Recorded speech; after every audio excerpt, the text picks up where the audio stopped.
提到底特律这个城市，大家的第一印象是什么？作为曾经美国的第4大城市，它的现状到底如何？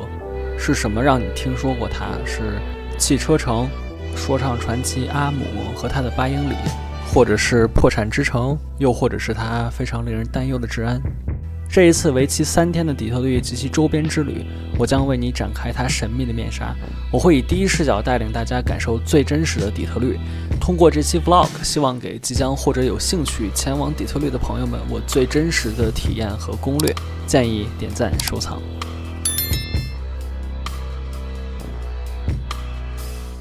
欢迎各位再次回到我们的频道。在上一期的 vlog 中，我们去游玩了底特律最主要的2个景点，美术馆和福特汽车博物馆。总体的体验特别的好。美术馆虽小，但是在这里不仅有梵高、莫奈、毕加索，还有亚述、波斯、巴比伦等等各种古代的藏品，非常值得一去。之后的亨利·福特博物馆更是犹如一个时空穿梭机一样，摆满了美国历史的各种发展史，整个园区是被各种藏品塞得满满当当，包罗万象。不仅有历代总统专车、汽车、飞机、火车等等各种美国文化的发展史，还有诸如第1代总统华盛顿睡过的行军床、蒙哥马利公交车事件的原车等等美国历史性的一些展品。到最后甚至有一些亚文化潮流的展品，比如说雅达利游戏卡带的滞销事件，曾经的这个未来的概念小屋，以及数学物理展馆等等各种，真的是玩不完，特别适合这种各种年龄段的人来参观。我给出的评价呢，就是所有人都会在这儿找到自己喜欢并且感兴趣的内容。这个博物馆真的是赞爆了，必须得玩2天左右才能逛完。这个详情请看我们上期的 vlog， 真的非常推荐。那么今天呢，我们将继续游览底特律以及附近的4个地点，继续这个亨利·福特博物馆的第2个部分，也就是他们的工厂厂房的一个游览。然后呢，驱车前往底特律附近的安娜堡，来拜访一下世界级的名校密歇根大学的主校区，以及这个亨利·福特的私家庄园和底特律的一个最美教堂，就结束我们的这个3日游了。那么请跟随我们的脚步，立刻出发吧。在亨利·福特博物馆的主园区买了这个套票之后，就可以在门口等待发车了。说实话，距离还挺远，一共呢是晃晃悠悠开了快20分钟才给我们拉到福特的工厂区。当时路上都害怕是不是说要给我们拐卖了，真的开了特别久。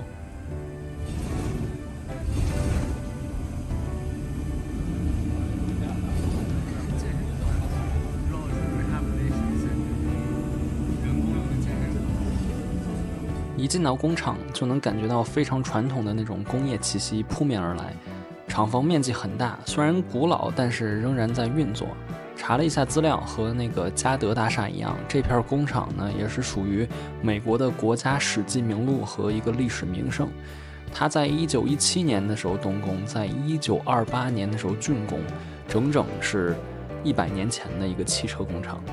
那么它是属于有自己的船坞有铁路，然后是当时世界上最大的综合性工厂。好了，进到福特工厂里面的话，参观景点主要就是分为4部分，一个是福特创始人的故事的纪录片，然后呢还会到另一个展厅，他会给你放一个 F150的全息投影动画。第3步呢，就是到现代工厂的一个加工厂房来参观它现在的汽车都是怎么加工出来的。最后呢，就是工厂的一个全景的观景台。这个地方呢，其实跟博物馆的主园区比起来，内容不算太多，但是真的很长知识，并且特别有教育意义。因为这个放映纪录片和全息动画的时候，是这个3令5申严禁拍照的，所以我只能简单给大家口述一下大概是什么样的。福特这个人呢，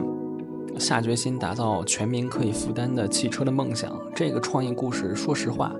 在如今有各种这种成功学的现代故事中呢，已经不足为奇了。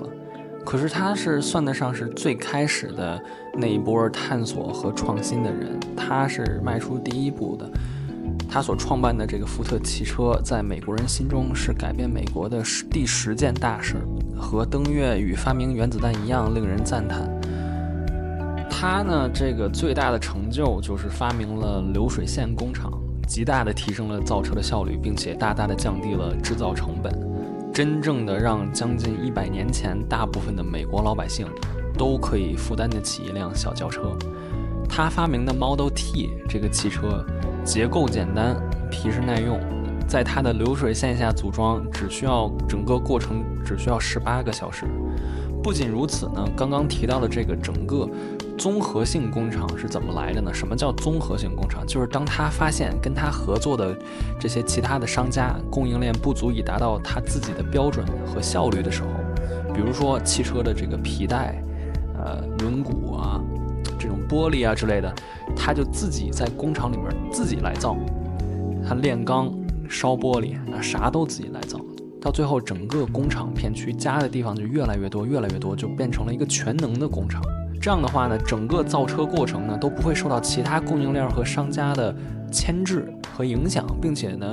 高标准严要求，然后这个价格也会变得更低。这个纪录片看完之后，真的感触良多，发自内心的由衷的佩服这个人。然后呢，第二个放映厅就是这个地方。进去之后呢，就更厉害了，因为我不能拍照录像，就在网上找了几个当地媒体的照片。它中间放了一个 F150 皮卡的模型，然后两边是有2个小机械臂，上面一圈围了8块巨大的屏幕，360度会播放一个类似电影的那种广告宣传片。然后呢，就是表现了这个车有多快、多强、多能装什么的，也是非常的有趣，整个这个过程科技感拉满。小机械臂呢，它会动，会转来转去的，假装组装了这个皮卡，然后在那焊接什么的。然后有顶灯的全息投影会照在这个车上，非常的科幻，然后会有这个色彩的变化。看完这2个放映厅之后，感觉这个企业既是一个古老的开创者呢，又是一个创新者。OK， 我们逛完了福特的工厂之后呢，就直接开车前往位于安娜堡的密歇根大学了。这个呢，真的是世界级的名校。我心想呢，都到底特律了，再开半个小时，其实就能到安娜堡，就一定要去看一看，亲身感受一下这个曾经培养了26位诺贝尔奖得主、8个国家元首以及政府的首脑，甚至是40多位美国州长的地方是怎样的一个学术氛围。不查不知道，甚至是物理学家丁肇中、历史学家黄仁宇等等各种华裔的大牛都是从这里走出来的。我们预留了大概2到3个小时时间，就是兜兜转转走一下，然后再看一看大学这个独一无二的纪念品商店，就差不多可以了。因为去每一个大学一定要去他们的 bookstore。进入校园内部之后呢，其实发现校区也是挺大的，各种建筑比起西安大略大学和多伦多大学更加的宏大一些，就是很高、很大、很宽，并且看起来更加的古老，就是特别有最开始的那种欧洲建筑的味道。穿行于各个教学楼之间，仿佛再度回到 N 年前的大学时光，只不过一茬接一茬的都是新鲜的年轻血液，而我呢，只是逐渐变老的一个社会人。能进到这里的学生们绝非等闲之辈，可以料想到他们之后的宏图伟业，人生的篇章甚至尚未开始。言归正传，去的时候当天天气不是特好，阴云密布，跟这个安省的天气是一个鸟样子。但是通过我对这个城市的短暂观察，我个人认为规模真的好小，甚至不如加拿大的这个小伦敦看起来要繁华和热闹。如果说小伦敦是个村，这里恐怕只会更无聊，基建也非常的破，路面到处都是坑坑洼洼和大缝子。这个城市给我的感觉甚至不如加拿大的温莎，可能就是这样的环境才能够成就优异的学术氛围吧。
商店买了一些冰箱贴和一罐可口可乐和密歇根大学的联名可乐之后，我们半天的大学之旅也就结束了。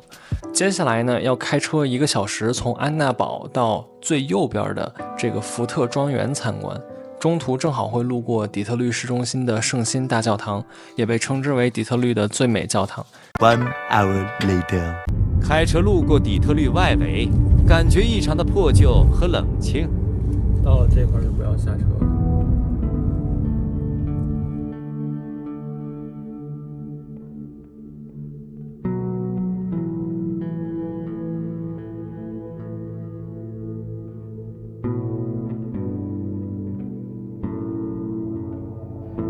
毫无生机和活力的感觉，实在有点治愈。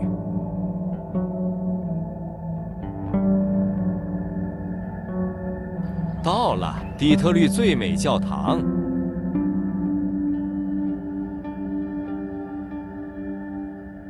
里面正在做礼拜，快进去看看吧。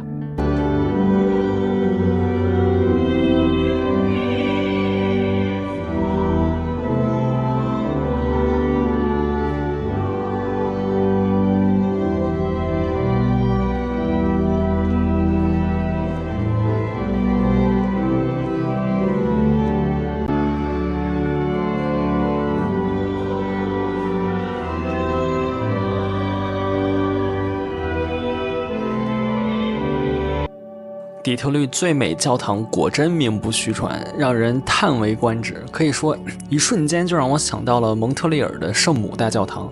虽然它没有那个蒙特利尔的教堂那么的无敌绚丽，但是绝对可以说得上是不分伯仲，精美绝伦。感觉底特律真的是一个很低调的城市，从来没想到教堂和底特律这3个字能联系到一起。底特律的景点总是给人一种外表看起来平平无奇，但是里面却总是大有乾坤的样子。整体的这个色调是偏暖色的，而蒙特利尔的圣母大教堂呢是冷色系的。later， 好了，从这个最美教堂出来之后呢，我们就开车到了我们在底特律之旅的最后一个景点，就是靠近湖畔的福特庄园。它离加拿大是非常的近，真的只有咫尺之遥，过了湖就是。参观完毕之后，继续开车北上，就可以经过萨尼亚回到加拿大了。福特庄园看起来就像是一个普通富人区的一个大宅子，里面有经过修缮，这个迎宾楼能看出来是最新建起来的。园区不算太大，有摆渡车可以接送，有很多不同的区域，比如车库、花园、草坪，有孩子们的 house，餐厅啊、泳池，还有配电室，还有这种主 house。由于今天一整天的内容已经爆满了，到了福特庄园的时候，他们的导游游览项目已经结束了，我们只能在园区内部走走，甚至不能进到主 house 里参观，可惜只能下次有机会再来了。从外面的窗户可以管中窥豹，看到一些里面的家具和装饰什么的。如果大家想要导游参观进到 house 里面去看的话，一定要下午4点之前来。入园的话也需要每个人至少交8块钱，但是可以参观车库里面的这个现有的老爷车，福特的各种老爷车，然后还有主 house 后面的配电房，然后庄园里面唯一开放到6点的 house 呢，是福特送给自己小女儿的儿童别墅，他特意把一切都完全缩小，变成小号版，是一个可以供孩子们玩耍的迷你世界。当我跟工作人员打趣说到福特真有钱啊，给自己的小孩量身定制做一个 house 来玩，这个工作人员小姐姐明显有点稍微不高兴，直接跟我说了一句，她说福特先生是一个很受人尊敬的伟人，他们一家都值得一切的这个幸福和荣誉。真的是给人很德高望重的那种感觉，仿佛他不愿意我开这样的玩笑，他不希望我把他说成土豪的那种感觉。但我其实当时并没有什么别的意思。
绿草茵茵而空无一人的福特宅邸，呱唧呱唧的加拿大鹅，美丽平静的湖面，